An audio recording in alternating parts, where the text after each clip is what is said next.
안녕하세요. 경우 없는 시어머니와 효자병 걸린 남편한테 질려서 이혼하게 된 이야기를 해드릴게요. 저와 남편은 사내 커플로 만났습니다. 남편과는 처음부터 결혼을 염두에 두고 만난 것은 아니었어요.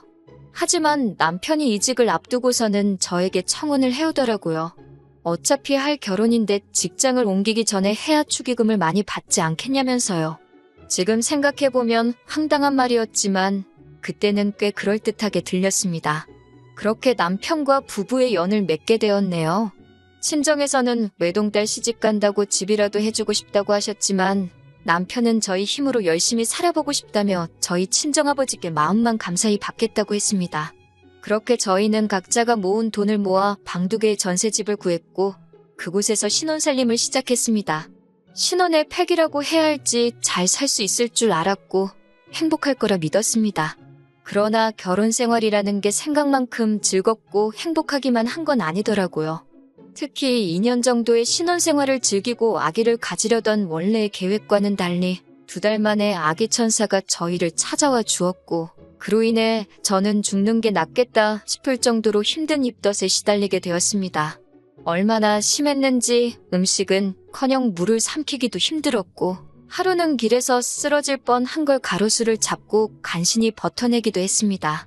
솔직히 그때는 임신한 사실이 하나도 기쁘지 않고 힘들고 우울해서 죽을 것 같았습니다. 최대한 버틸 수 있을 때까지 버티다가 출산휴가를 쓰려고 했는데 그럴 상황이 못 돼서 결국 퇴사를 해야만 했어요. 그런 와중에 시아버지의 생신이 돌아왔습니다.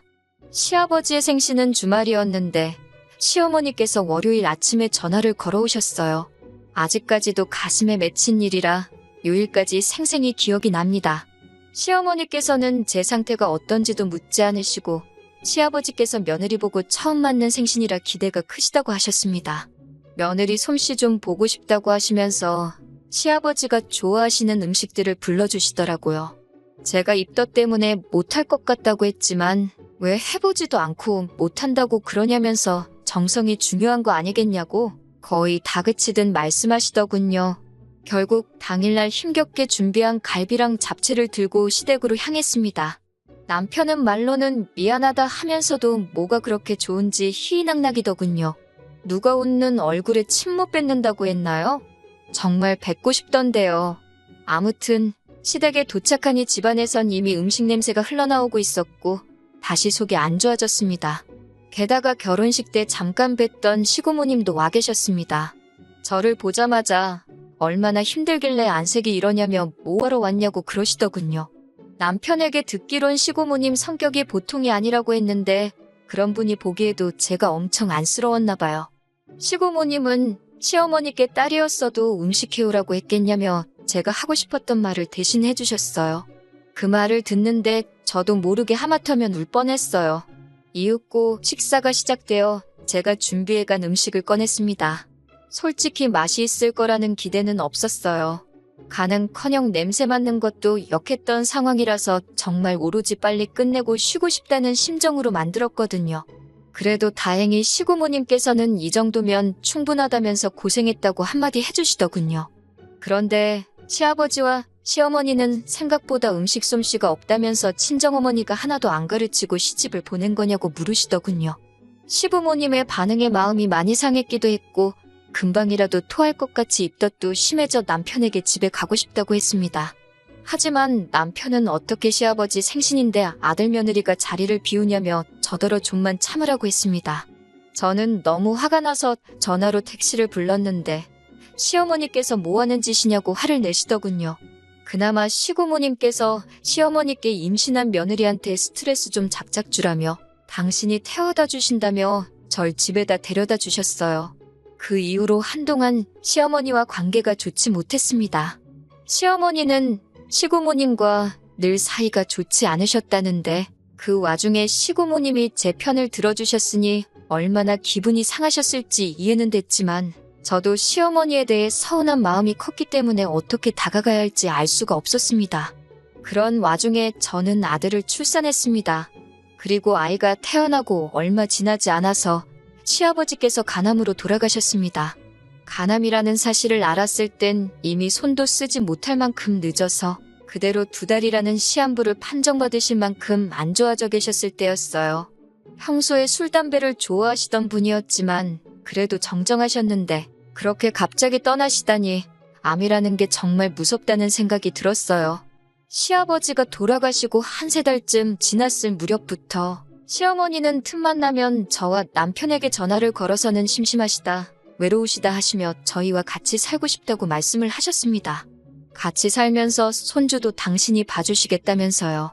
하지만 집에서 전적으로 육아와 살림을 하는 저에게 시어머니의 그런 제안은 딱히 솔깃하지 않았습니다.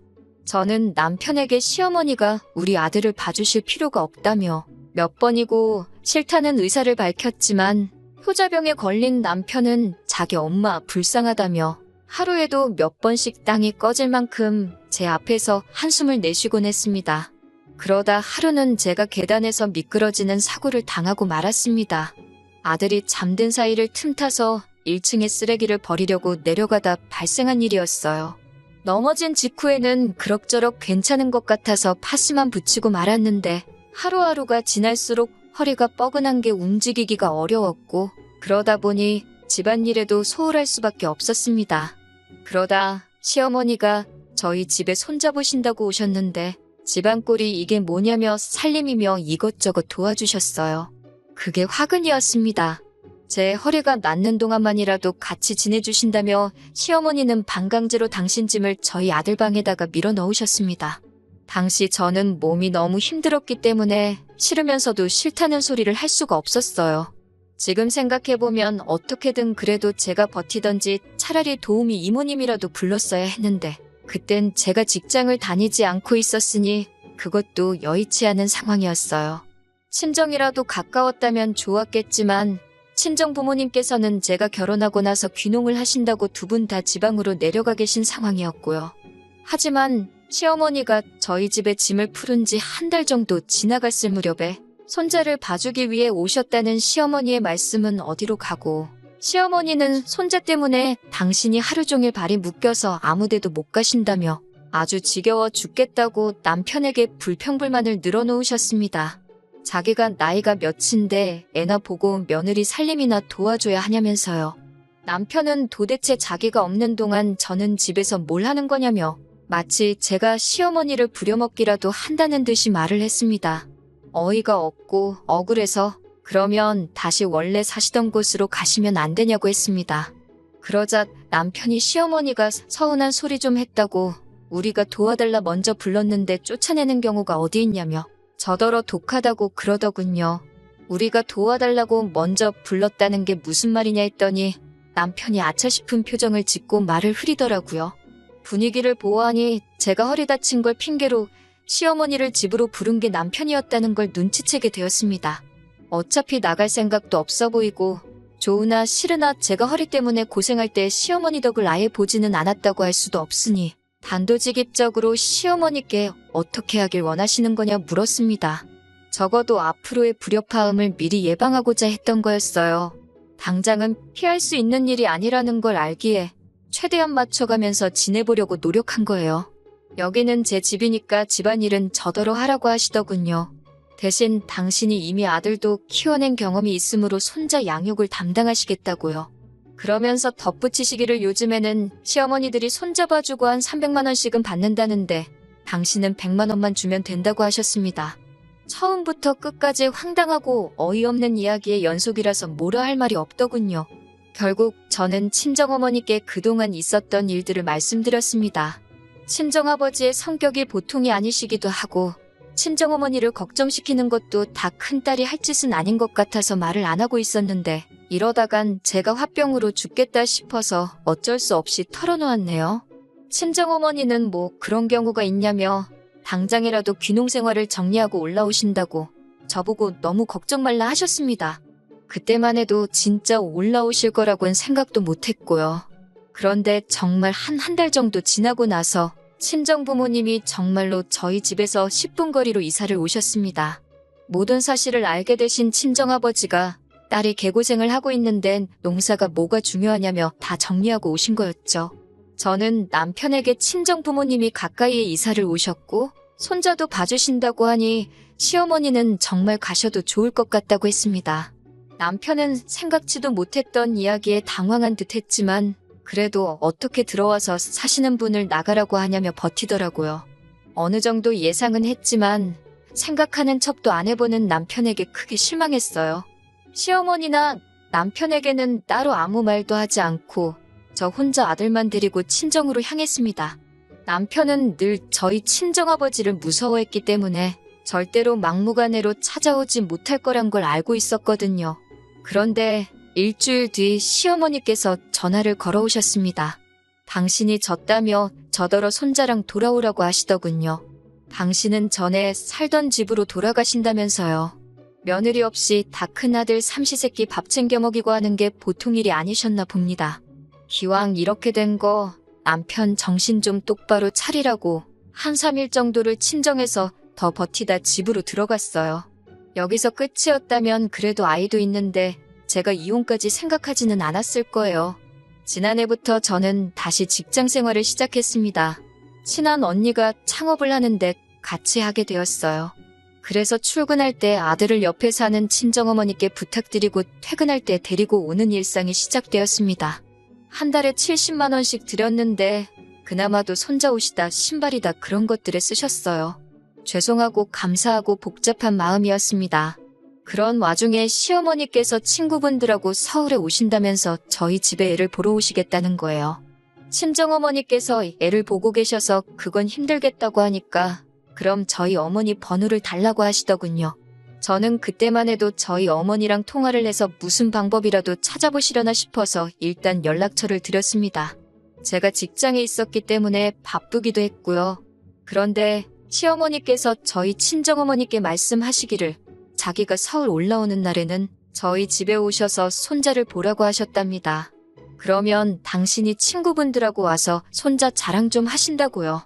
시어머니가 손자 보고 싶으신 마음이야 이해를 하겠지만 그렇다고 어떻게 사돈한테 오라가라를 할 수가 있는 건지 도대체 이해가 안 되더군요. 게다가 저희 어머니가 시어머니보다 나이도 3살 많으시거든요. 기분도 나쁘고 화가 나서 남편에게 이게 무슨 경우냐고 따졌습니다. 그러자 남편은 저희 친정어머니가 좀만 이해해 주시면 어려울 일도 아닌데 뭘 그러냐며. 그리고 장모님도 그냥 해주시면 되지. 딸한테 미주알고주알 뭐하러 이야기를 하신 건지 모르겠다는 거예요. 저는 친정어머니께 그렇게 안 하셔도 된다고 했습니다. 제가 알아서 해결할 테니까 시어머니 전화도 받지 말라고 했어요. 그리고 시어머니가 올라오신다던 당일이 되었습니다. 평소와 다름없이 회사에서 일을 하고 있는데 시어머니에게서 전화가 걸려왔어요. 집에 왔는데 너네 엄마도 없고 내 손자도 없는데 어떻게 된 거냐고 그러셨습니다. 너네 엄마라는 말도 어찌나 귀에 거슬리던지요. 저는 지금 친정어머니께선 댁에 계시고 제 아들도 거기 있다고 대꾸했습니다. 그러자 아니 내가 온다고 했는데 너네 엄마는 왜 그런 것도 기억을 못하냐며 혹시 치매 아니냐고 그러시더군요. 그 말을 듣자 저도 순간 이성을 잃고 말았습니다. 말씀하실 때 생각 안 하고 하실 거냐고 따지듯 물었더니 저더러 농담도 못하냐며 집에 들어가 있을 테니까 니네 엄마한테 전화해서 빨리 손자 데리고 오라고 하랍니다. 남편이 그새 현관 비밀번호도 알려줬더군요. 제가 그럴 일은 없을 거라고 하곤 전화를 끊었습니다. 얼마 지나지 않아 바로 남편에게 전화가 걸려왔어요. 손자 좀 보여달라는데 돈 받고 손자 봐주시면서 너무 유세 부리시는 거 아니냐고 빈정대더라고요. 그제서야 누구한테 뒤통수라도 맞은 듯 정신이 번쩍 들었습니다. 결국 그날 시어머니는 손자를 못 보고 집으로 돌아가셨고 집안은 난리가 났습니다. 당신이 친구분들과 같이 온다고 했는데 저와 저희 어머니 때문에 개망신을 당하셨다면서요. 저는 말 같지도 않은 이야기를 인내심 있게 다 들어줬습니다. 그리고는 남편에게 무엇을 원하는 건지 물었어요. 남편은 저와 저희 친정어머니가 진심 어린 사과를 했으면 좋겠고 앞으로도 이런 일이 있으면 적극적으로 협조하여 아들을 볼 수 있게 해주면 좋겠다고 하더군요. 저는 웃으며 그런 일은 없을 거라고 꽁깨라고 손자를 보고 싶으시면 제 친정어머니께 진심으로 사과하셔야 할 거라고 경고했습니다. 남편과 저는 며칠 동안 서로 한마디도 나누지 않았습니다. 저는 일부러 아들을 친정에서 데려오지 않았는데 친정아버지를 무서워하던 남편은 차마 찾아가 보지도 못하더라고요. 저런 인간을 믿고 사느니 차라리 이혼하는 게 낫겠다 싶었습니다. 남편은 그게 무슨 말도 안 되는 소리냐고 헛소리하지 말라고 했지만 저는 결국 이혼 소송을 걸었어요. 시어머니의 억지와 어떤 상황에서도 해결할 의지가 없는 남편을 참고 살 바엔 혼자 사는 게 훨씬 낫겠다는 판단이었습니다. 이혼 소송 중 제일 관건은 양육권이었는데 결과적으로 제가 이겼습니다. 친정 부모님의 재산과 제가 버는 수입이 남편 쪽보다 많았고 친정어머니께서 손자를 봐주고 계셨다는 점과 제가 직장을 다니기 전까지 남편의 도움 없이 아이를 키웠다는 점을 인정받았거든요. 엄마라는 지위도 한몫했고요. 지금은 친정 부모님과 함께 지내고 있습니다. 한 달에 한 번씩 남편과 시어머니에게 아들을 보여주고 있어요. 만날 때마다 다시 합치면 안 되냐고 얼마자 질척이는지 몰라요. 남편은 돈이 없어서 아들을 뺏긴 게 분하다며 코인을 하다가 그나마 모아둔 얼마도 날렸다며 한탄을 하는데 보고 있자니 한심하기 짝이 없더군요. 시어머니는 돌이켜 생각해보니 그래도 저만한 며느리가 없었다며 자기가 이제 정말 딸같이 잘해줄 테니 마음 고쳐먹고 돌아오라는데 웃음만 납니다. 아들이 어떤 결정을 내릴 수 있는 나이가 될 때까지는 아버지인 남편과 할머니인 시어머니를 만나게 할 생각입니다. 날씨가 많이 습하고 더워졌네요. 그래도 다들 기분 좋은 하루 되시길 바랍니다.